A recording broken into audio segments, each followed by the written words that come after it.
respected Vice President Prasanna Kumar Garu. Honestly, when his name was read out, I was very envious because all of you clapped more for him. That shows he's clearly a very popular figure. And when we are sitting, Ganta Sreeni Garu was feeling very insecure. Prasanna Kumar Garu రాజకీయాల్లోకి వచ్చేస్తారేమో అని భయపడాం మేము అందరం.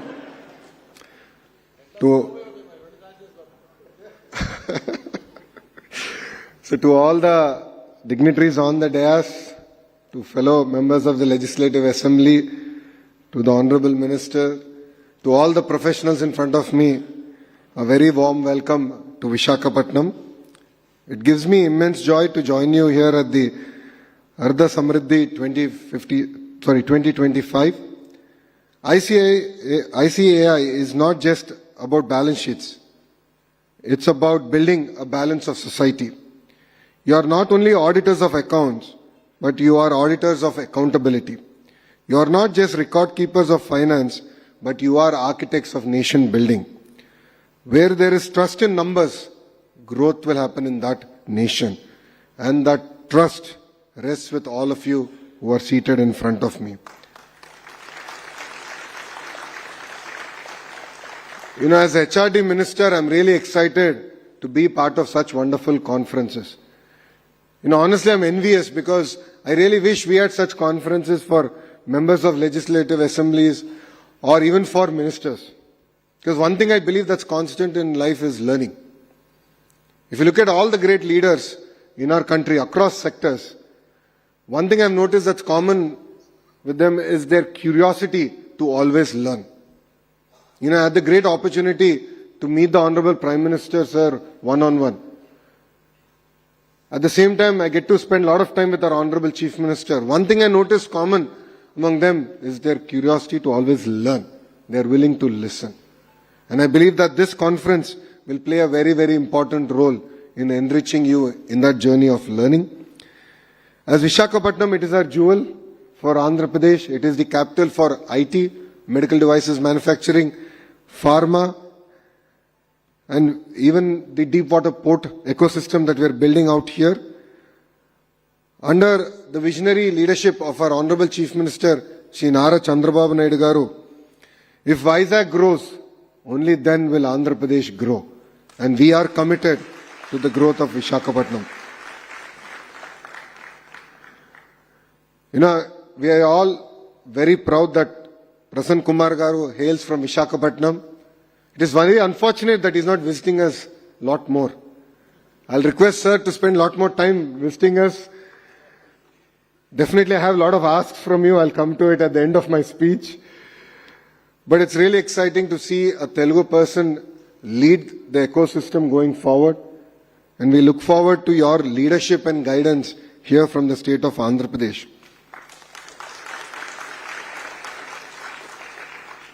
Today we are at the cusp of the next industrial revolution. And there are always two sides of a coin to every industrial revolution. One side of the coin is the fear of losing jobs. The other side of the coin is every industrial revolution has created more jobs than it has replaced. Countries that have embraced industrial revolution have always benefited out of it. India is a great beneficiary of the IT revolution. That is where we were able to jump the entire manufacturing revolution and go straight to services. Today that opportunity is again in front of us in AI. And as a state and as a nation, we should embrace AI and take things forward. AI is here. AI is going to transform the sectors that we are all working in. As a political party, we have actually deployed AI on our entire database. We are running AI algorithms on our library, digital library, where we want to give access to our leaders, where including press notes with proper references, with proper data sets, they'll be able to generate and give it out to the media. And also when we are having any discussions in the assembly, we want to enable them to have a meaningful debate and discussion using AI as a tool. So as a political party, we have embraced, as CAs, you also have to embrace AI. And it will definitely transform our sectors going forward. You know, as a state, we are all about speed of doing business. If you look at, TCS coming to Visakhapatnam, Cognizant coming to Visakhapatnam, or even Google setting up one of the largest data centers in the world here in Visakhapatnam, all these were possible because we delivered on our promise of speed of doing business. This is core to this government, this administration. We believe that IT, pharma, green energy, aerospace and food processing will play a very, very important role here in Visakhapatnam. Balanced regional growth is something that's very, very important.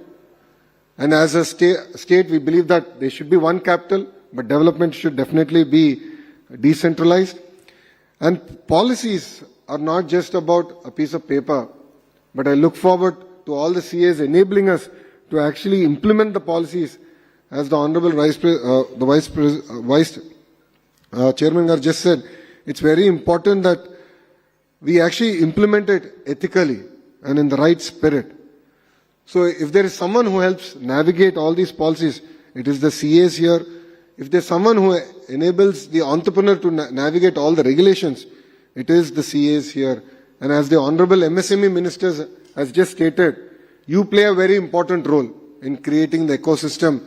And as the state government here, we are willing to support you through and through. As in the world we see everyone talking about the big fours. And time has come for India to challenge it. I believe that Andhra Pradesh and India has that intellectual horsepower to create the next big accounting firm, the next big auditing firm. And I request the leadership on the dais to sort of work in this direction. I think time has now come where Indians can not only serve India, but can serve the global economy and play a very, very important role. And under your leadership, we look forward to taking this initiative forward. I was jokingly saying, there are CAs and then there are friends of CAs. I'm a friend of CA. There is no way I would have qualified as a CA. Your exams are extremely tough. You have to always learn. It's not an easy journey, but you play a very, very important role. I think I'm one of the very few who's fortunate to make the transition from the private sector to public service. At Heritage, back then when I joined, we were going through a very tough time.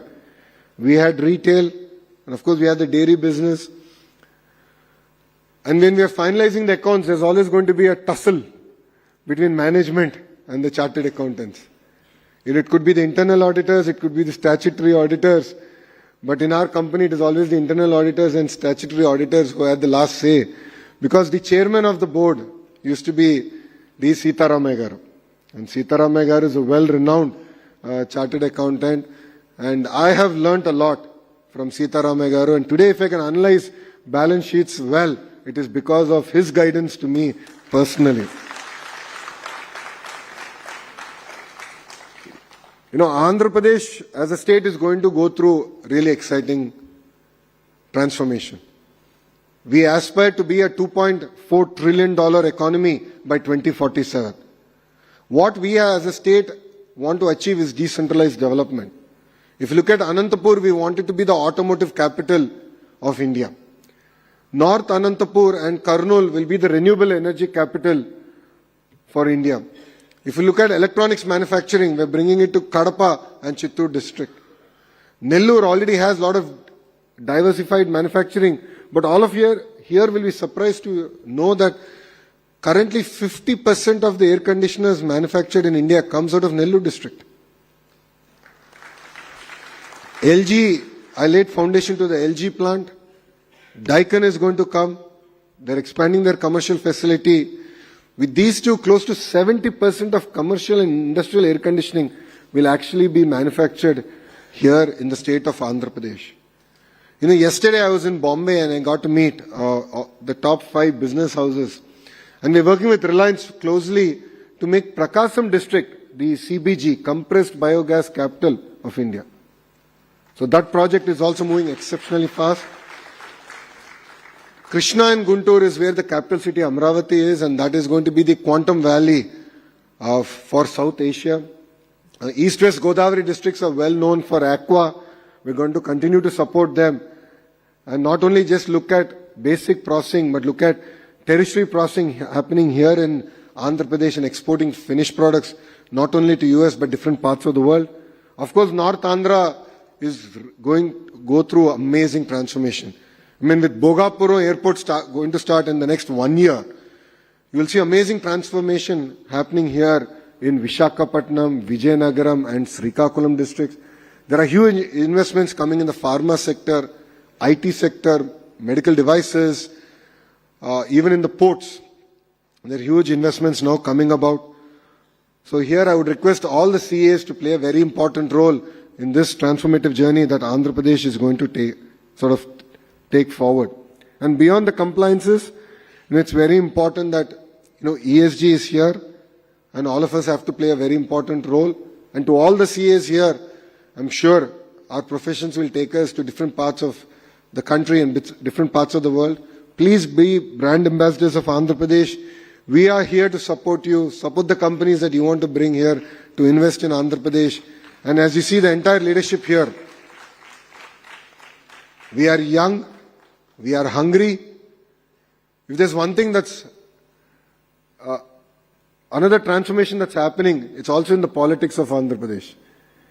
If you look at it, out of the 164 MLAs that you elected for the NDA government, 50% are first-time MLAs.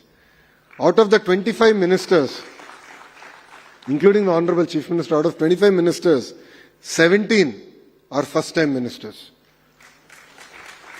So what we bring is raw energy, hunger to serve our state.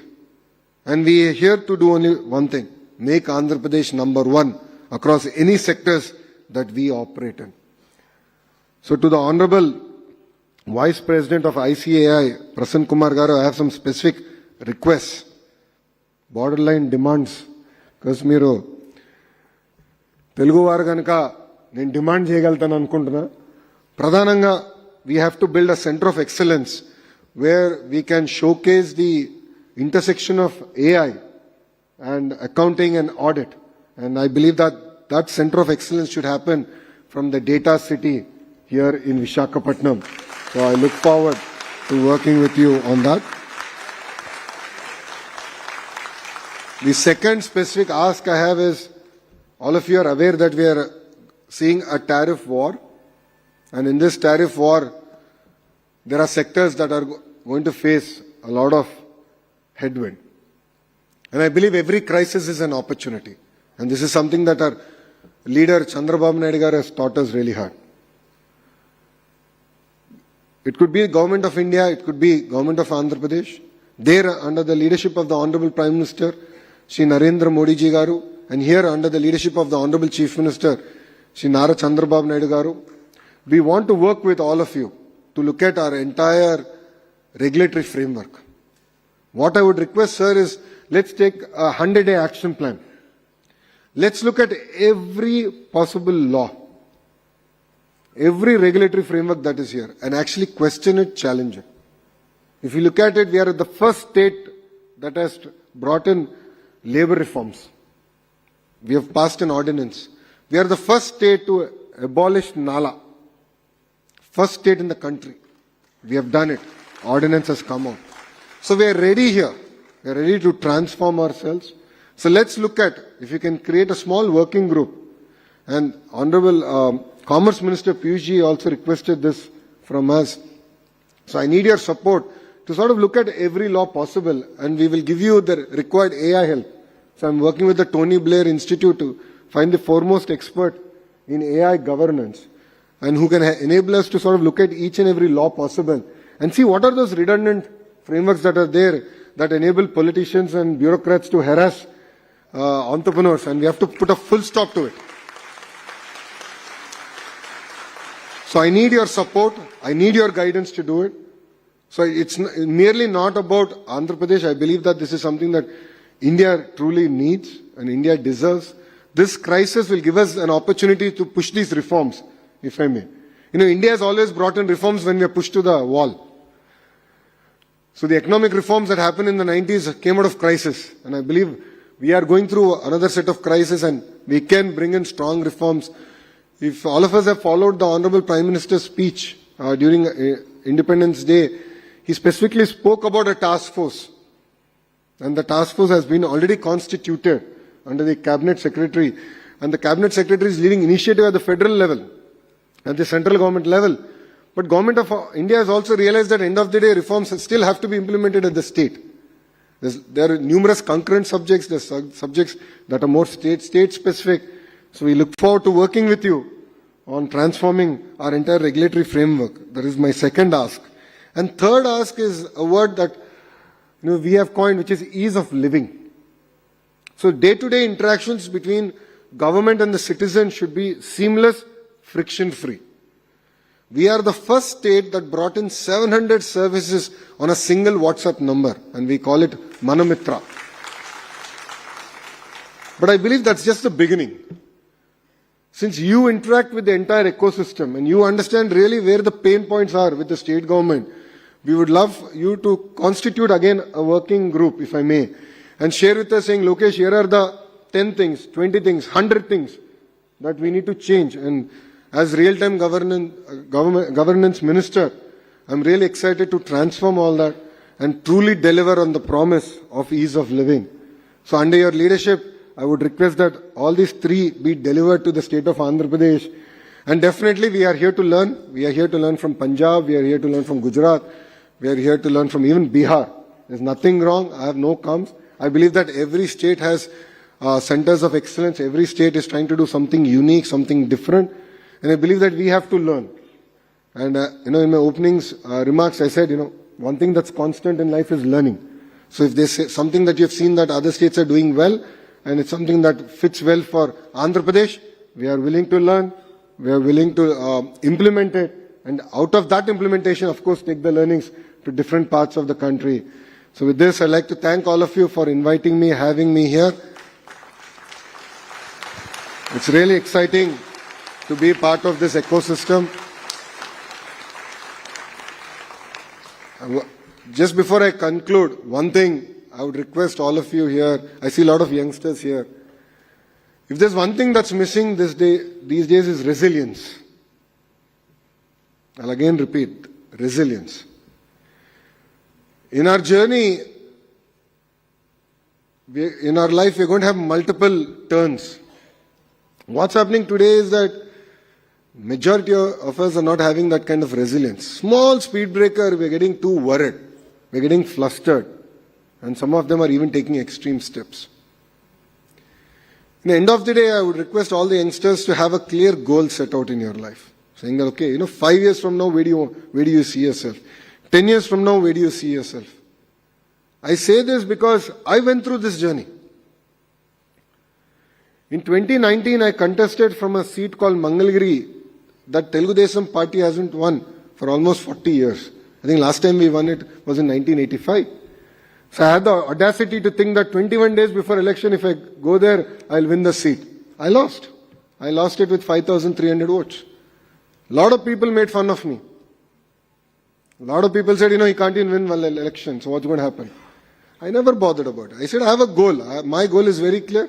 I have to again win that constituency in 5 years, and nothing will take me away from that goal. And that was the agenda with which I worked for 5 years. And touch wood. And touch wood, people recognized it. People were kind. Voters of Mangalgiri were very kind. When I have close to about 270,000 voters, and I won that seat with 91,000 majority. Why am I sharing my failure and success with you? That is life. That is life. So build that resilience, take the road less traveled, and believe me, it is the most rewarding experience that you will have. Because a lot of people advised me not to contest from Mangalgiri the second time. A lot of people told Brahmani, please tell Lokesh to also file nomination in a second seat, just as a backup. So I told Brahmani only one thing. The day I do it, I would have accepted defeat. I said, good or bad, I've chosen a path. Let me see this through. I want to challenge the entire system on why I really can't deliver. And people were very kind. They blessed me. Honestly, I didn't have the satisfaction of having the highest majority, because Visakhapatnam people give first and second here. Even now, I have that grouse against you, boss. That much I can say. I have grouse against you. First one is Gajuwaka. Palla Sreenas gariki. I think almost 95,000. 94,000 majority. So when I heard, I got 91,000 and I was all excited in the boardroom. My PA, I think, is here lingering around. He came and told me, he said, boss, sorry. Done, Gajuwaka beat you. I said, chalo yaar, second place. Not bad, okay. Unfortunate. So I went, I took the certificate from the returning officer. I came out and I was about to give a press meet. Then my PR came, tapped my shoulder and said, boss, you're now number 3. I said, what happened? He said, then Bhimli beat you. So, unfortunately I'm number 3. But we owe a lot to Visakhapatnam. As a political party, even in 2019, you have blessed us. You really re-elected all our MLAs here. It means a lot. We owe a lot to Visakhapatnam. And rest assured, in the next 4 years, you will see a very transformed Visakhapatnam under the leadership of the Honorable Prime Minister and Honorable Chief Minister. And last point before I conclude, because whenever I talk about Visakhapatnam, I get excited. All of you know we did Yoga Andhra. I'm sure a few of you cursed us because you had a lot of traffic challenges. But I must admire the spirit of Visakhapatnam. It is not easy to wake up at 3 in the morning to come do yoga on the beach road just because the Honorable Prime Minister and the Honorable Chief Minister made a call. But people of Visakhapatnam showed up. 3 lakh people, kid you not, 3 lakh people did yoga. And I believe that is the way we stand with our Honorable Prime Minister. When the entire world put us in tough times, Visakhapatnam stood by him, Andhra Pradesh stood by him, and it means a lot. If you look at it, the Honorable Prime Minister came back to Visakhapatnam twice in the first year. And if you look at, if there's a reason Google is coming to Visakhapatnam, apart from the hard work we're doing here, the Honorable Prime Minister has enabled a lot of reforms at the central level to bring Google to Visakhapatnam. So we owe the Honorable Prime Minister a lot. And for me personally, hats off to the people of Visakhapatnam for your resilience, your commitment, and any call that the Honorable Chief Minister gives, all of you really show up in big numbers and stand by him. We really appreciate it. You've definitely won a place in our heart, and we will deliver. And next 4 years, you will definitely see a transformed Visakhapatnam. With this, I'll take leave from all of you. Thank you very much for giving me this amazing opportunity. And Jai Hind. Thank you, sir, for your insightful words that has truly added value to the gathering. I now request CAN Ram Naidu, Secretary of the Visakhapatnam branch, to present his brief vote of thanks for the inaugural session. Ladies and gentlemen, it is my distinct honor and privilege to extend a heartfelt vote of thanks at the conclusion of the inaugural session of the National Conference at the Samruddhi. The first and foremost, I would like to express our deepest gratitude to our esteemed Chief Guest, Sri Nara Lokesh, Honorable Minister for Human Resource Development, IT,